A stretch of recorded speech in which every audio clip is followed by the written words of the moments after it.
pastikan di diri kita, di keluarga kita, rizki yang masuk ke diri kita, rizki yang halal. Rizki yang haram penghalang doa kita dikabulkan oleh Allah.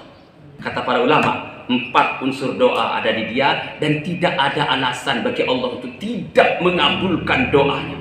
Dia orang susah. Orang susah itu pada doanya makbul. Coba ya. Dia musafir juga makbul. Dia berdoa di depan Ka'bah, tempat yang mustajab. Coba ya. Dan langsung kepada Allah, pemilik Ka'bah, dia berdoa. Tapi apa kata Rasulullah? Tidak dikabulkan Allah doanya. Terkejut, loh kenapa Rasulullah? Ya tidak dikabulkan. Bukankah dia orang yang susah? Dia musafir, berdoa di depan Ka'bah dan langsung kepada Allah. Kenapa tidak dikabulkan Allah? Apa kata? Tidak mungkin. Bagaimana mungkin doanya dikabulkan? Kenapa? Baju yang dia pakai diperoleh dengan cara yang haram dan darah yang mengalir di tubuhnya dari makanan-makanan yang diharamkan oleh Allah. Doa orang ini tidak akan dikabulkan Allah.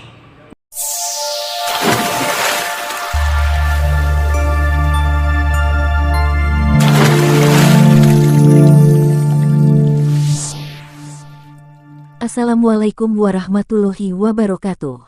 Selamat pagi. Jumpa lagi kita di Rudy Krosok Channel, channelnya edukasi, informasi dan hiburan. Allah subhanahu wa ta'ala benci terhadap orang yang sombong dan tidak mau berdoa meminta kepadanya. Allah akan mengabulkan semua doa yang dimintakan kepadanya. Tapi ada doa yang tidak akan dikabulkan olehnya meski orang tersebut ahli ibadah sekalipun. Itulah yang akan kita bahas di video kali ini. Kajian ini terbuka untuk umum muslim dan muslimah. Sebelum kita simak kajian ini, bagi sobat-sobat yang belum subscribe channel ini tolong segera di-subscribe, share dan bunyikan loncengnya. Karena membantu sesama juga merupakan ibadah. Terima kasih. Bapak-bapak dan ibu-ibu sidang majelis, mudah-mudahan kita senantiasa dirahmati oleh Allah Subhanahu wa Ta'ala. Kita bersyukur kepada Allah, kita masih diberikan kesempatan oleh Allah untuk menunaikan sebagian kewajiban kita kepada Allah. Kendati kita akui ibadah yang kita lakukan ini masih jauh dari kesempurnaan, bahkan masih banyak kekurangan. Kendati demikian kita tetap bermohon, berdoa kepada Allah agar ibadah yang kita lakukan ini diterima oleh Allah Subhanahu wa Ta'ala. Salawat dan salam mudah-mudahan dengan izin Allah selalu tercurah kepada Rasulullah Sallallahu Alaihi Wasallam, keluarga dan para sahabatnya, dan kita semua.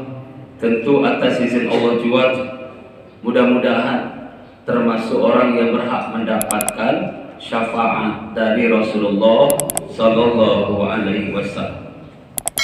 Bapak dan Ibu sekalian, menjadi kekuatan seorang mukmin baik saat dia ingin mewujudkan cita-citanya, keinginannya, atau juga menjadi kekuatan saat dia menghadapi bermacam-macam persoalan hidup, musibah dan seterusnya. Kekuatan itu kita sebut dengan istilah doa. Doa itu berawal dari pengakuan.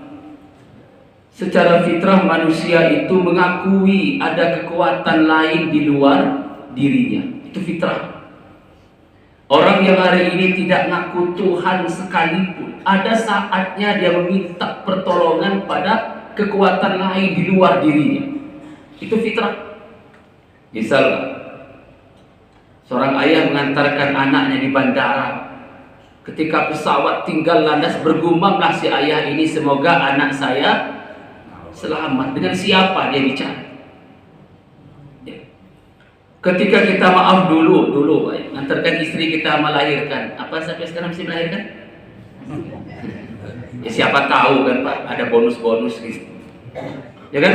Saat kita mengantarkan istri kita melahirkan, dilihat salah, nggak dilihat salah, dilihat nggak tega, nggak dilihat cemas, berdiri salah, duduk salah, ujungnya terpaku hanya bicara semoga istri dan anak saya selamat. Itu petani Pak, dia nanam paginya sambil pulang, mudah-mudahan tumbuh. Selesai. Kenapa? Ini satu bukti bahwa mengakui ada zat lain di luar diri itu adalah fitrah, dan umat Islam menyebut zat itu adalah Allah Subhanahu wa Ta'ala. Itu. Yang kedua, pada sisi yang lain kita juga mengakui ada batas yang tidak mungkin bisa kita lewati. Ada urusan yang tidak mungkin lagi bisa kita kerjakan. Manusia penuh dengan keterbatasan. Ya. Betapa kecilnya kita jika dihadapkan dengan kemahabesaran Allah. Betapa rendahnya kita jika dihadapkan dengan tingginya Allah. Dan betapa bodohnya manusia jika dihadapkan dengan ilmu-ilmu Allah. Itu pengakuan. Sehebat-hebatnya manusia lemah di hadapan Allah. Itu faktanya begitu. Karena kita tidak bisa Pak ngurusi diri kita, nggak bisa. Nggak usah yang gede Pak, Bapak ngontrol tumbuhnya uban aja nggak bisa. Bahkan kita kadang-kadang tahu uban dari orang lain. Ya Pak ya? Nah udah ubanan, kita nggak tahu ada uban. Nggak usah kita ngomong-ngomong yang gede Pak, yang di diri kita aja nggak bisa kita atur. Itu manusia Pak. Jadi kalau ada manusia yang sombong luar, ya hebat itu Pak. Dia ngatur dirinya aja nggak bisa. Ya Pak ya? Nah, menjembatani keterbatasan manusia dengan kemahakuasaan Allah, itulah yang kita sebut dengan doa. Maka doa itu kebutuhan, doa juga pengakuan, doa juga keharusan. Itu. Nah, hanya kesempatan ini Bapak dan saudara sekalian, terkadang kita merasa diganggu situasi, seakan-akan doa kita tidak atau bahkan belum dikabulkan Allah. Terkadang kita terganggu di situ. Ya. Terkadang kita merasa berdoa setiap hari pengen apa kira-kira? Kalau sehat, ya pengen kaya. Dari kecil Pak pengen kaya itu. Lah sampai tua. Ya enggak, saya enggak ngomong nerusin enggak. Ya Pak ya. Dari siapa yang dari kecil Pak, dari kecil kita pengen kaya itu. Teman dikasih jajan, waktu kecil udah Pak. Teman dikasih jajan 500, kita 100. Ya Allah. Kenapa? Karena bapaknya kaya. Kita berangkat sekolah jalan kaki, dia dari motor sama bapaknya. Dari kecil enak ya jadi orang kaya. Dari kecil Pak pengen kaya itu. Karena bayangannya kaya itu enak. Lah sampai tua. Apa? Nah, enggak, saya nggak nerusin Pak ya. Ya Pak ya. Itu terkadang kita diganggu seakan-akan, ya Allah kok nggak dikabulin sih. Nah kan itu Bapak saudara kesempatan ini. Ketika kita merasa doa kita mungkin belum atau bahkan tidak dikabulkan oleh Allah, jangan cepat-cepat mengambil kesimpulan bahwa Allah tidak mengabulkan doa, Allah tidak ada. Jangan buang sifat itu, buang pikiran itu. Ya, cepatlah muhasabah apa yang kurang dari doa-doa kita itu. Dan begini Bapak saudara sekalian, ada beberapa hal yang besar sekali pengaruhnya doa kita dikabulkan oleh Allah. Yang pertama Bapak, soal keyakinan. Ya. Quran tadi, wa idza sa'alaka ibadi anni fa inni qarib ujibu da'watad da'i idza da'an falyastajibu li wal yu'minu bi la'allahum yarshudun. Jika mereka bertanya kepada Muhammad tentang aku, kata Allah, fa inni qarib, sesungguhnya aku sangat dekat. Ujibu da'watad da'i idza da'an, aku akan mengabulkan permintaan orang-orang yang meminta. Dengan catatan orang yang meminta itu punya keyakinan fa inni qarib. Itu. Ya. Jadi syarat pertama doa dikabulkan Allah, kita berdoa dengan penuh keyakinan bahwa Allah mampu mengabulkan doa kita. Itu Pak. Tapi maaf Bapak saudara sekalian, yakin ini bukan pekerjaan bibir Pak, tapi pekerjaan hati. Kalau di bibir Pak, semua orang bisa ngomong yakin. Bahkan orang yang paling hebat mengikrarkan keyakinannya adalah orang munafik. Munafik Pak paling hebat Pak, dengan lisan yang ngomong yakin itu. Sampai Rasul ditipu. Ya Pak. Kalau mau menunjukkan keyakinan dengan bibir, dengan lisan, siapa saja bisa. Bahkan orang munafik paling ahli itu. Meyakinkan dengan lisannya, walaupun hatinya bertentangan. Itu mereka bisa itu. Ya, tapi saya, keyakinan bukan hanya soal ikrar, tapi terlebih keyakinan itu di dalam hati. Saya bercerita begini Bapak saudara sekalian, ilustrasi ini. Pernah bawa mobil sendiri? Bawa mobil sendiri? Berat Pak ya? Berat ya? Ya jangan serius amat Pak, kan? Ada orang yang kalau orang Lampung berkilah Pak, cowok kilah itu orang Lampung itu. Ya nggak bisa Pak bawa mobil berat, motor aja nggak bisa itu, lagi mobil. Ya Bu ya, bayangin aja Bapak nyetir mobil sendiri, bayangin Bu ya, bayangin. Rute yang kita lewati Pak, kalau di Jawa Barat itu Puncak dan sekitarnya. Kalau di Sumatera Barat, Solo dan sekitarnya. Kalau di Lampung Barat, Sumberjaya dan sekitarnya. Kalau Tanjung Karang Barat, ya Gedung Air dan sekitarnya. Ya Pak ya? Apa artinya Bapak?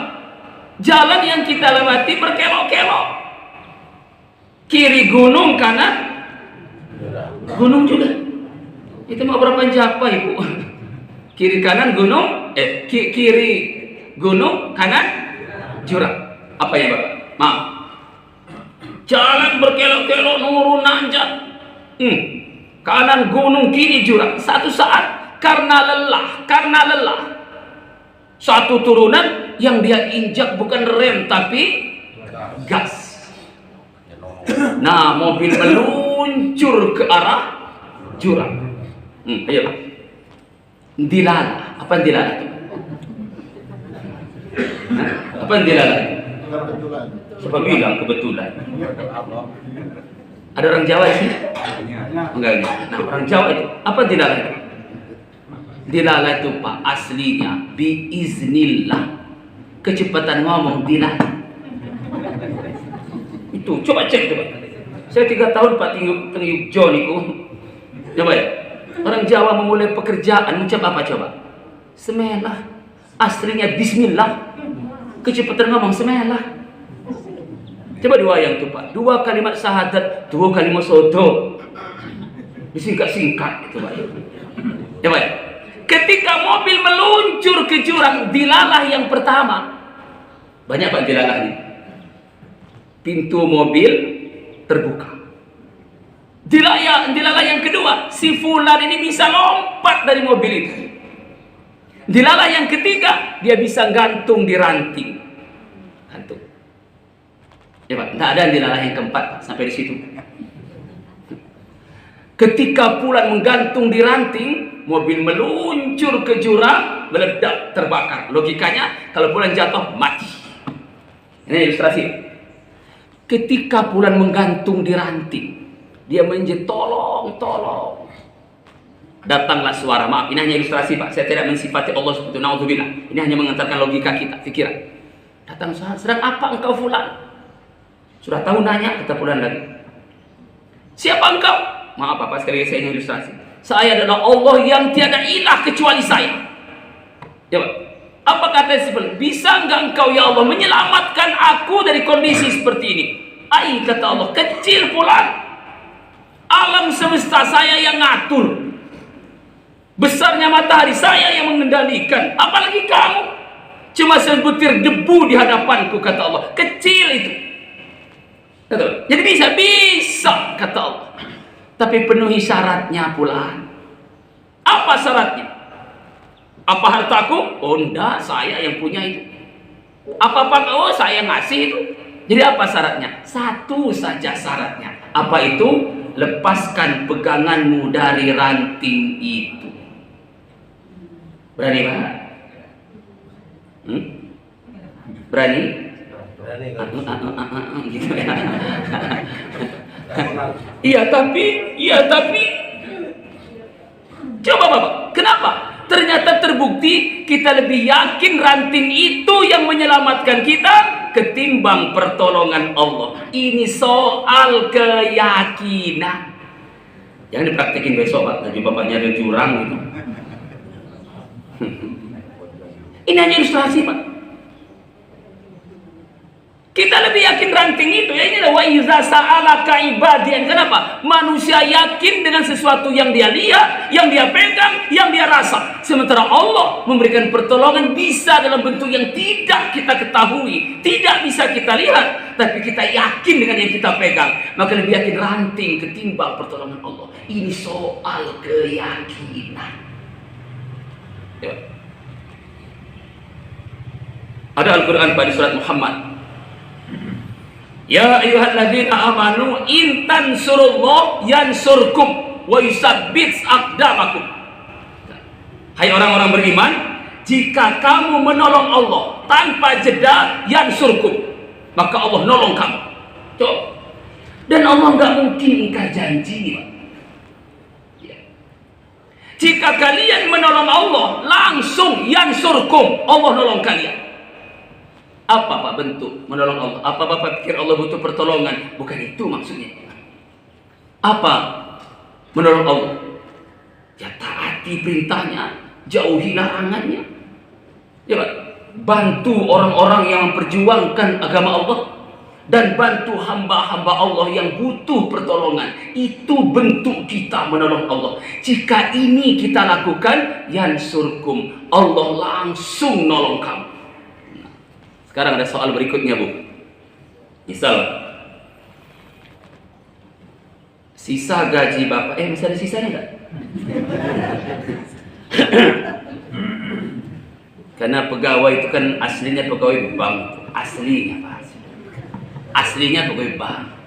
Cuma ditugaskan di Depa, ditugaskan di Pemda, ditugaskan di guru. Aslinya pegawai bank. Coba lacak SK mereka di mana?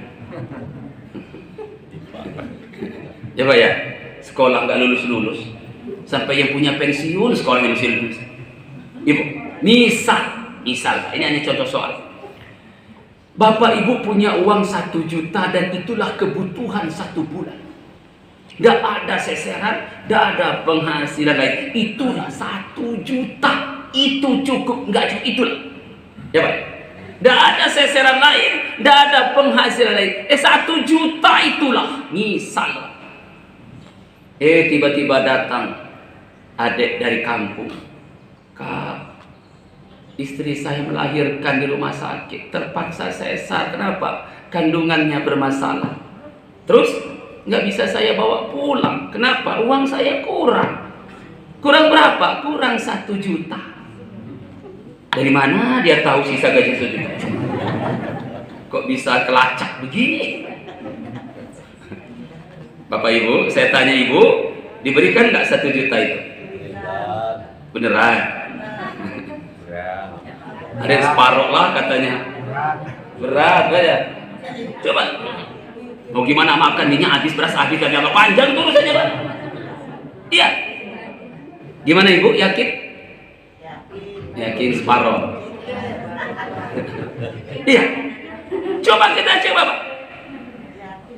Ternyata apa? Kita lebih yakin 1 juta itu yang memenuhi kebutuhan hidup kita 1 bulan ketimbang pertolongan Allah. Ini lagi-lagi Pak, soal keyakinan. Yuk kita berkaca Pak pada generasi terdahulu. Nabi Ibrahim alaihissalam dan istri Hajar. Ketika Hajar baru saja melahirkan Ismail alaihissalam, masih bayi merah. Tiba-tiba Ibrahim diperintahkan Allah untuk meninggalkan mereka berdua. Coba, bayi merah. Dan berpuluh-puluh tahun menunggu kehadiran seorang anak. Lahir langsung tinggalin. Coba, berdialoglah Ibrahim dengan Hajar. Gimana Hajar? Saya dapat perintah dari Allah untuk meninggalkan kalian berdua di sini. Coba ya. ditinggalkan di padang pasir tandus yang tidak ada tanda-tanda kehidupan. Ya, ya. Kalau ditinggalkan saya pergi ya, itu ada ruko 5 pintu hidup. Ya, ya. Saya pergi ya, itu tolong diurus kebun karet 5 hektar hidup. Ini ditinggalkan di tempat yang tidak ada tanda-tanda kehidupan. Apa kata Hajar? Jika itu perintah Allah, tunaikan.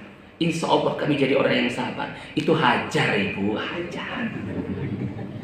Kalau ibu sekarang, gimana kira-kira? Pergilah, gak usah pulang lagi. Enak aja, giliran susah, nyuruh orang. Ya Allah. Ya bu ya, ada tuh mak nggak di sini. Dengar ya, 9 bulan saya yang ngurus di dalam, sekarang di luar urusan kamu. Ya Allah, suaminya kayak gitu dia. Ya pak, apa kata dia? Berangkatlah, tunaikan urusanmu dengan Allah. Masya Allah ibu sekalian, berangkatlah Ibrahim. Ketika Ibrahim hilang dari pandangan, Ismail nangis karena lapar, haus. Masya Allah. Apa yang akan diperbuat Hajar? Akhirnya dia lari sopa marwah, nyari apa yang bisa dimakan, apa yang bisa diminum, lari antar gunung. Ya Pak, Sa'ang itu kan bergerak, lari. Hari napas putaran 7 kali Pak, bolak-balik itu. Enggak lagi sekali nyerah itu, enggak ibu. Terserahlah mau mati, enggak gitu dia. Pas yang ke-7, hentakan kaki Ismail mengeluarkan Zamzam. Masya Allah Pak. Allah jawab. Artinya apa Bapak saudara? Ketika kita tunaikan urusan kita dengan Allah, maka urusan kita diurus oleh Allah. Itu keyakinan. Sekarang, mana yang hebat Pak? Kita ngurus urusan kita sendiri atau urusan kita diurus oleh Allah? Saya yakin. Ya. Kita nggak berandai kalau misalnya Ibrahim nggak pergi dan Hajar mungkin nggak keluar Zamzam. Ya. Wasilah, keyakinan dua hamba inilah yang menjadi wasilah. Itu kenapa? Keyakinan. Contoh lain Bapak saudara sekalian. Ketika Rasulullah SAW mengumumkan kepada para sahabatnya, ayo siapa yang mau infak fisabilillah? Ya baik. Logistik perang kita menipis. Rebutan sahabat. Umar bin Khattab datang dengan 50% kekayaannya. Apa kata Umar? Ini kesempatanku mengalahkan Abu Bakar. Dipa ni kau tunggu ni Abu Bakar. Ya Lampung Pak Umar. Ya baik. Datang Umar bawa 50% kekayaan dan ditunggunya Abu Bakar datang. Datang Abu Bakar bawa berapa persen? 100% kekayaannya. Nah kata Umar, kapan ngalahkan Abu Bakar?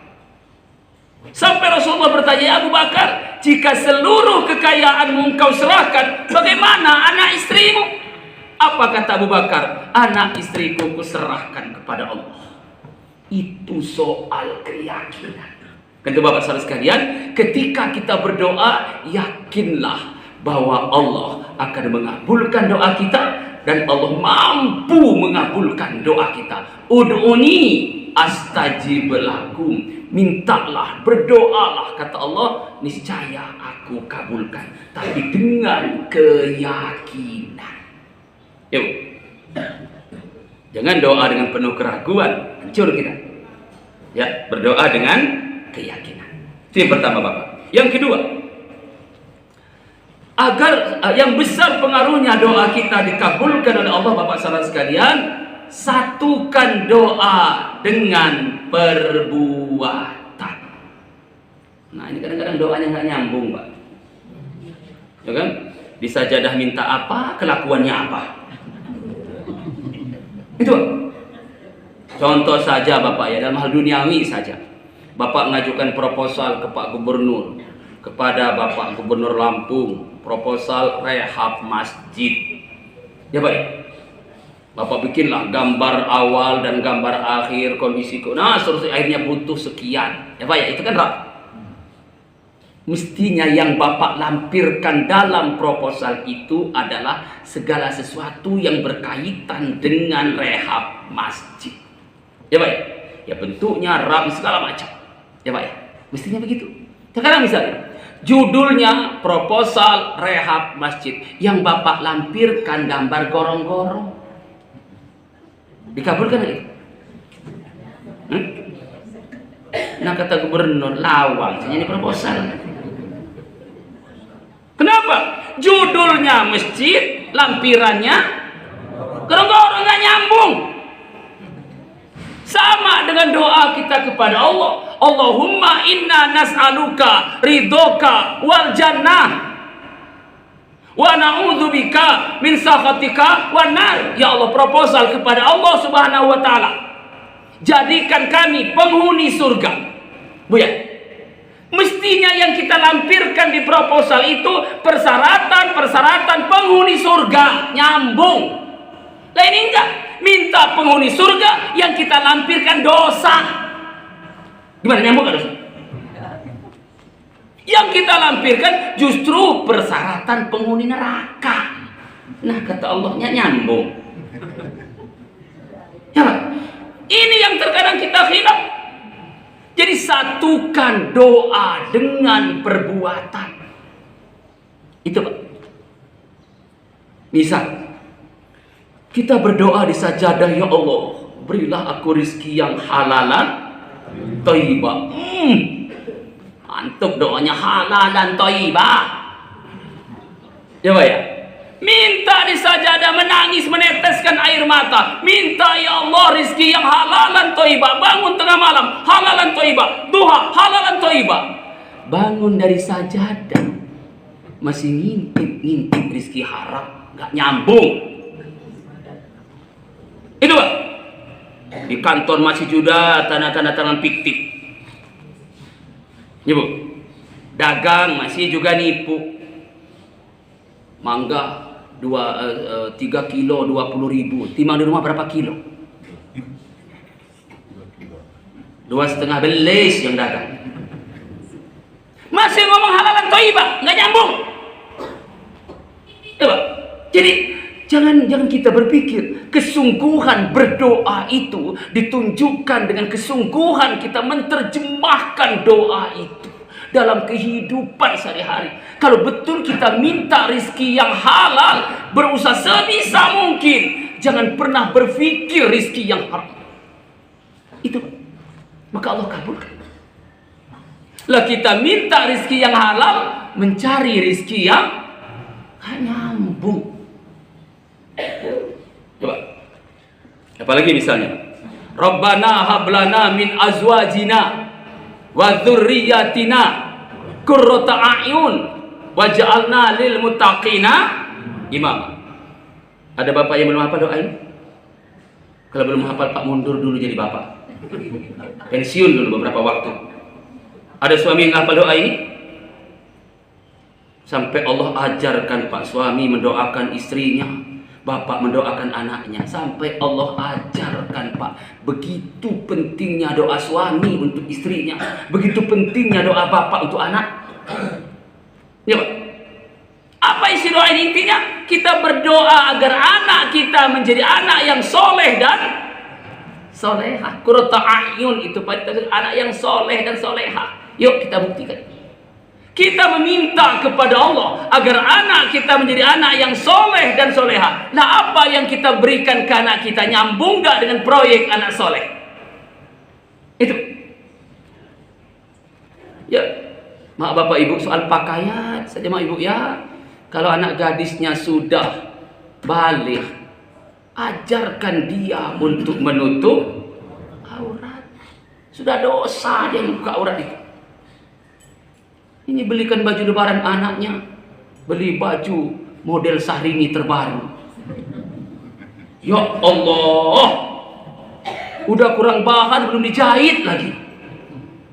Ya Pak, nunduk dikit kelihatan tegak dikit kelihatan anak soleh, tunggu dulu. Nggak usah mimpi. Dari pakaian saja kita sudah tidak memberikan pakaian anak yang soleh. Bagaimana yang lainnya? Sederhana, Pak. Ya. Belum pendidikannya, lebih berat lagi. Apa yang kita suguhkan ke anak kita? Betul nggak ini proyek anak yang soleh? Kalau kita betul mendoakan anak kita menjadi anak yang soleh, apapun yang kita berikan ke anak kita sejalan dengan keinginan kita menjadikan dia anak yang soleh. Itu Pak. Ya, karena Bapak Ibu sekalian, maaf, anak kita sekarang kan Bapak, ya kehilangan motivasi. Ya. Orang tua sekarang nggak bangga anaknya jadi muazzin di masjid. Orang tua sekarang nggak bangga anaknya pintar ngaji. Yang dibanggakan orang tua anaknya ranking di kelas, juara nari, juara maraton. Ya, Pak, ya? Real Pak. Saya tahadus binikmah Pak, dari kelas 2 SD saya azan Pak. Kalau maghrib saya nggak pulang, imam ke rumah, dikiranya saya sakit. Dan Mbak saya cerita, oh ya anakku tukang bank. Masih bangga dia Pak. Lah sekarang tidak ada orang tua bangga, oh ya anakku muazin. Gak ada ceritanya. Ya, Pak. Kenapa? Orientasi orang tua terhadap anakku sudah berubah. Sederhana saja Pak ya.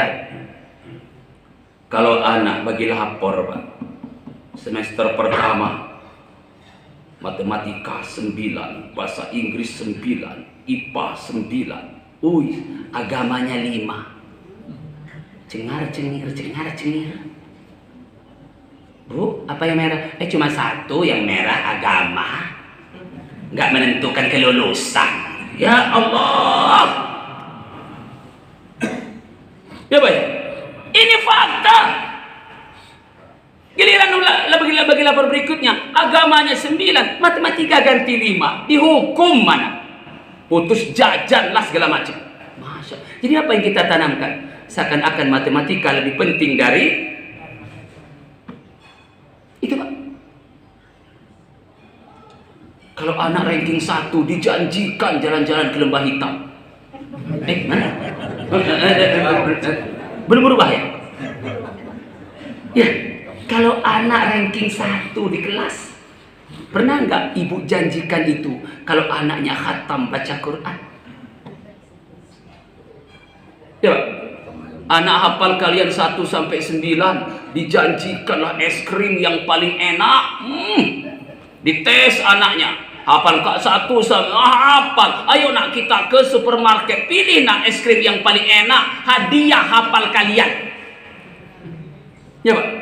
Pernah nggak bapak beri anak hadiah karena dia hafal bacaan sholat? Sederhana. Inilah potret bapak. Nah ketika kita minta di sajadah agar anak kita menjadi anak yang soleh, berikanlah segala sesuatu yang memang mendukung dia menjadi anak yang soleh. Ini nyambung doanya, nyambung. Maka ibu bapak, satukan doa dengan perbuatan. Ya, doa pengen masuk surga, sholat aja malas. Nah, mak nyambung. Ngaji dia nggak datang, nggak nyambung. Udah tahu pengajian pulang. Dan diumumkan besok pagi kita taklim. Assalamualaikum. Aduh, pai ngaji. Mulang. Duh, agak soga. Ya Allah Karim. Ya, ini sederhana. Yang ketiga, bersabarlah di dalam berdoa. Kenapa? Allah mengabulkan doa Pak dalam 4 bentuk. Pertama, Allah kabulkan doa persis seperti yang kita minta. Ini namanya doa yang muafakoh.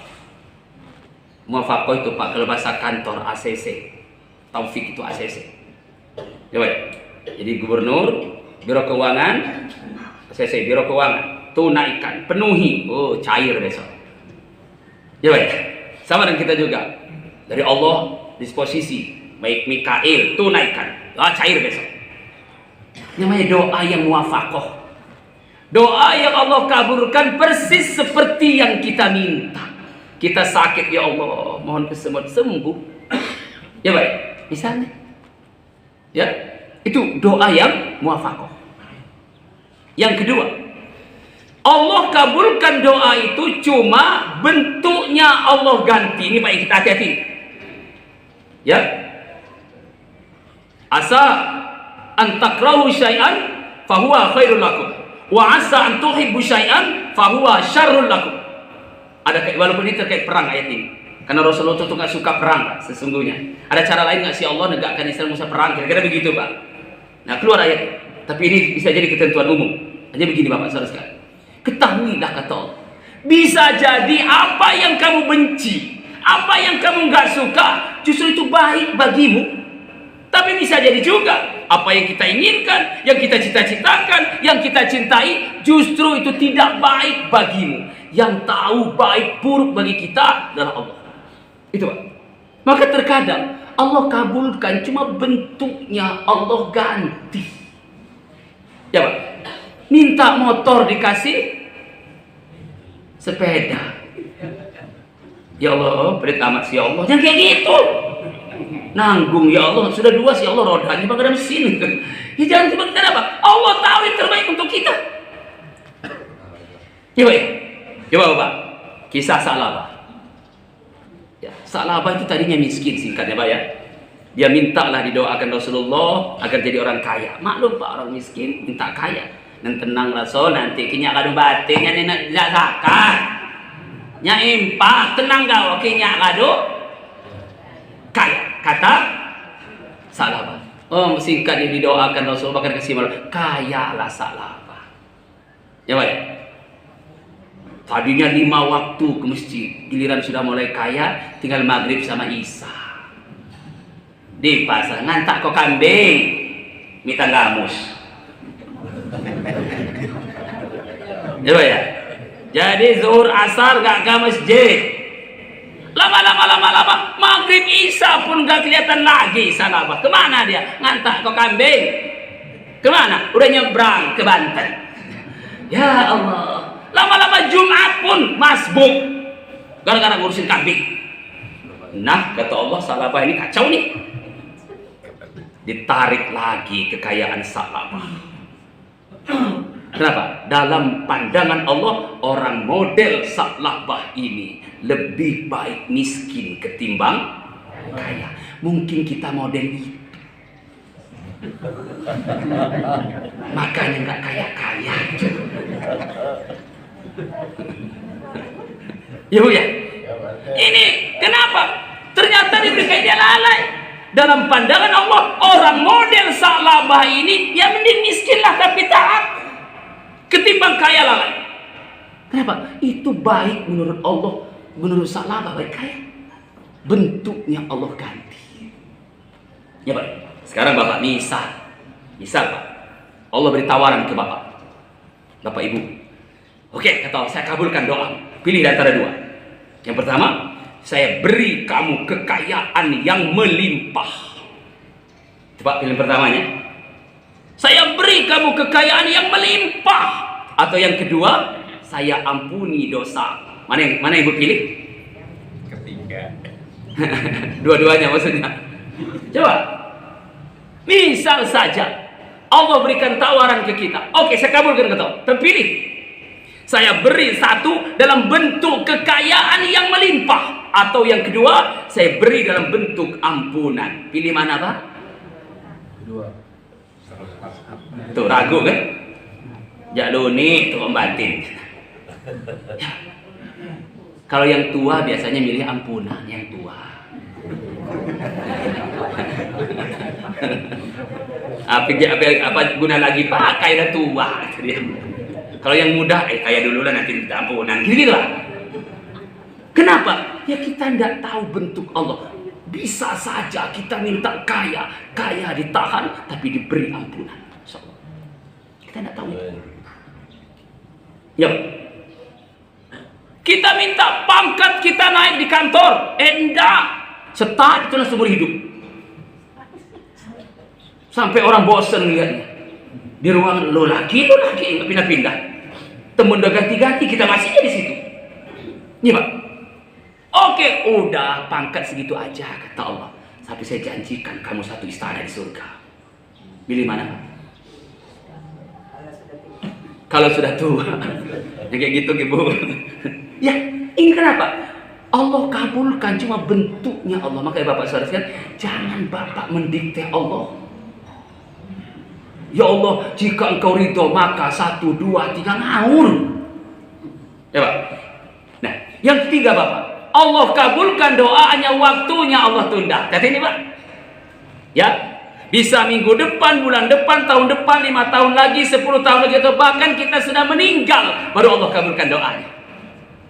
Seperti tadi Pak, doa ayah mendoakan anaknya, waja'alna lil muttaqina imama, itu anak yang sukses.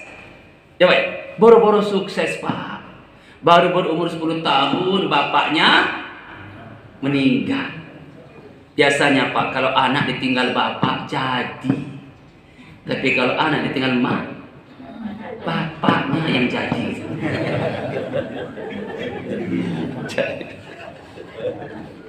Ya Pak.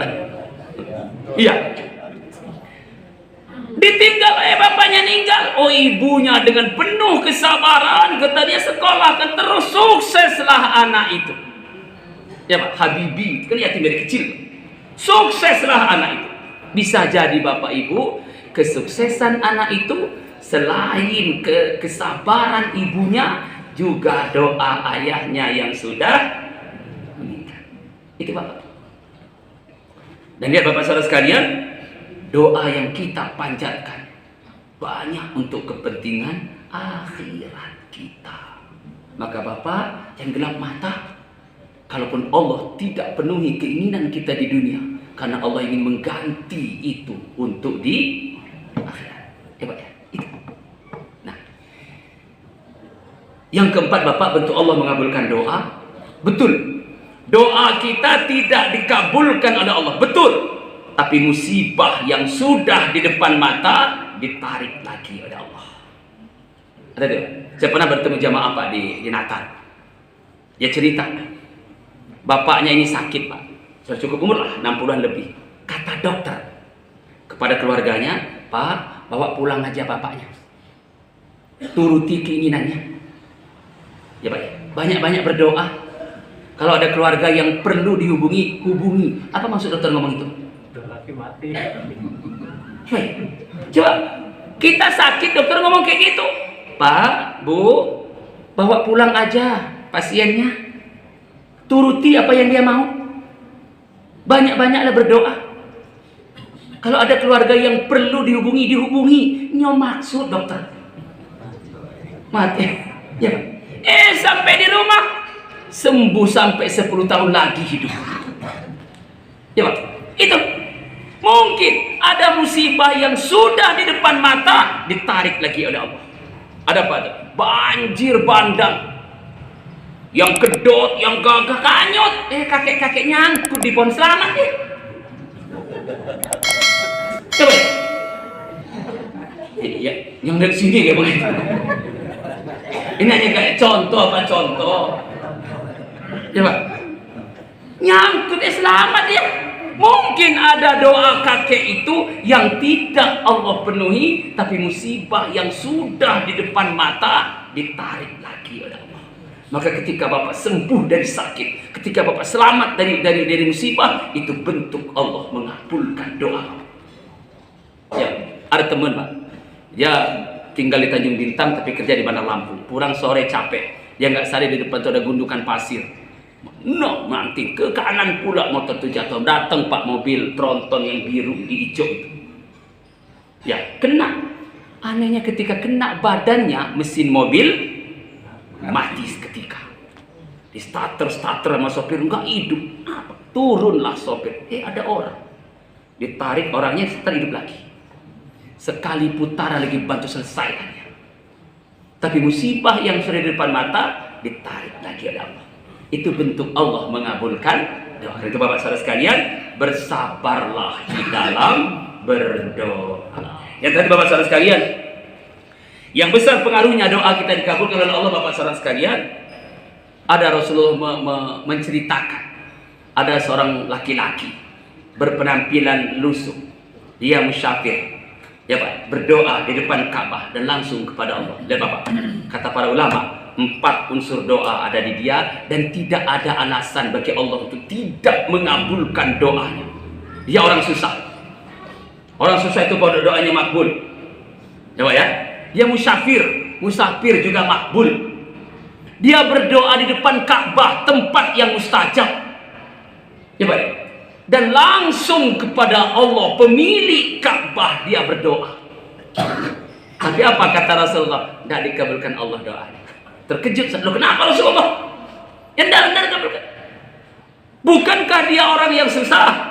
Dia musafir, berdoa di depan Ka'bah dan langsung kepada Allah. Kenapa tidak dikabulkan Allah? Apa kata? Tidak mungkin. Bagaimana mungkin doanya dikabulkan? Kenapa? Baju yang dia pakai diperoleh dengan cara yang haram dan darah yang mengalir di tubuhnya dari makanan-makanan yang diharamkan oleh Allah. Doa orang ini tidak akan dikabulkan Allah. Ya Pak, Bapak saudara sekalian, pastikan di diri kita, di keluarga kita, rizki yang masuk ke diri kita, rizki yang halal. Rizki yang haram penghalang doa kita dikabulkan oleh Allah. Bu, misal suami ibu tahu gaji suami ibu 2 juta, pulang-pulang bawa 3 juta, apa komentar ibu? Apa komentarnya Bu? Alhamdulillah, ini suami cerdas. Gaji 2 juta, pulang 3 juta. Bila perlu bulan depan tambah lagi. Ya Bu? Tidak begitu. Kak, Bang, Mas, duduk sebentar. Yang 2 juta saya ambil, ini gajimu. Yang 1 juta tolong jelaskan. Kalau dia subhat, apalagi bawa keluar dari rumah saya, nggak sudi terima rezeki haram. Berani?